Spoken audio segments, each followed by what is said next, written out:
అధ్యక్ష దాదాపు పాఠశాలలకు సంబంధించినటువంటి 24,000 బస్సులు ఉన్నాయి అధ్యక్ష. ప్రతి నెల పాఠశాలలు ప్రారంభమయ్యే కంటే ముందు 15 మేకు సంబంధించి వీటిని ఫిట్నెస్కు సంబంధించిన సర్టిఫికేట్ ఇస్తాం అధ్యక్ష. ఇది మ్యాండేటరీ చేసినాం. దానికంటే ముందే స్లాట్ బుక్ చేసుకొని ఆన్లైన్లో బస్సులతో పాటుగా వాటికి సంబంధించిన డ్రైవర్లు కావచ్చు, స్పేర్ డ్రైవర్లు కావచ్చు, అటెండెంట్స్ కావచ్చు, వాళ్ళందరికీ కూడా కౌన్సిలింగ్ చేసి వాళ్ళందరినీ పర్ఫెక్ట్ అయిన తర్వాతనే వాని యొక్క ఫిట్నెస్ సర్టిఫికేట్ ఏం జరుగుతుంది ఆన్లైన్ లోపల చేసుకుంటారు అధ్యక్ష.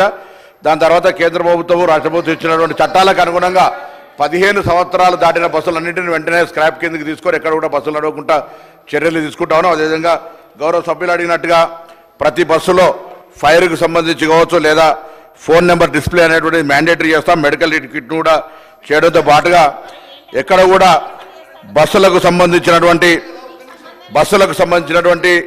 ప్రైవేట్ బస్సులతో పాటుగా ప్రైవేట్ బస్సులు అయితే వాళ్ళు స్కూళ్ళు చిల్డ్రన్స్కి సంబంధించిన నడుపుకుంటారు. గౌరవ సభ్యులు పాఠశాల విద్యార్థుల సమయంలో ఆర్టీసీ బస్సులకు సంబంధించి నడపమని చెప్పినారు.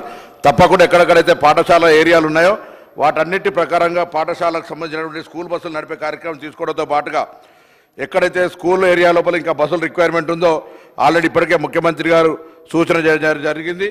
వీటికి సంబంధించినటువంటి ఈ యొక్క సేఫ్టీ మెజర్మెంట్స్తో పాటుగా కఠినంగా వ్యవహరించాల్సిన అవసరం ఉంది. రవాణా శాఖని రాష్ట్ర స్థాయి సమీక్ష కూడా నిర్వహించి రవాణా శాఖ మంత్రిగా దీనికి సంబంధించి అన్ని చర్యలు తీసుకోవడం జరుగుతుంది అధ్యక్ష. దాంతో పాటుగా పిల్లలకు కూడా అవగాహన ఉండాలని యూనిసెఫ్ ఆధ్వర్యంలో ఇట్లా ప్రతి స్కూల్లో కార్పొరేట్ స్కూల్లో ఒక ట్రాక్ సిస్టమ్ దీనికి సంబంధించిన ట్రాఫిక్ రూల్స్ అవగాహనకి ప్రతి స్కూల్లో ఇటువంటి ఏర్పాటు చేయడానికి విద్యాశాఖతో సమన్వయం చేసి ముందుగా వచ్చేటువంటి వాటన్నిటిని ఏర్పాటు చేయడం జరుగుతుంది అధ్యక్ష. అదేవిధంగా ఎక్కడ కూడా ఆర్టీఓకి సంబంధించిన విషయం లోపల నేను గౌరవ సభ్యులందరూ కూడా సభలో కోరుతా ఉన్నాం. ఎక్కడైనా స్పెసిఫిక్గా రవాణా శాఖకు సంబంధించినటువంటి ఇష్యూ ఉంటే దయచేసి ప్రభుత్వం దృష్టికి తీసుకొస్తే వెంటనే స్పందించడానికి కూడా సిద్ధంగా ఉన్నాం. దాంతోపాటుగా ప్రత్యేకించి బడి పిల్లలకు సంబంధించిన శ్రద్ధ రవాణా సౌకర్యం లోపల ఎక్కడ కూడా జాప్యం లేకుండా ఎక్కడ కూడా నిర్లక్ష్యం లేకుండా అన్ని రకాల గౌరవ సభ్యుల సూచనలు తీసుకొని మరొకసారి మా యొక్క శాఖతో సమన్వయం చేసుకొని ఇబ్బంది లేకుండా చేస్తామనే మాట ఈ సందర్భంగా గౌరవ సభ్యులందరికీ తెలియజేయడం జరుగుతుంది.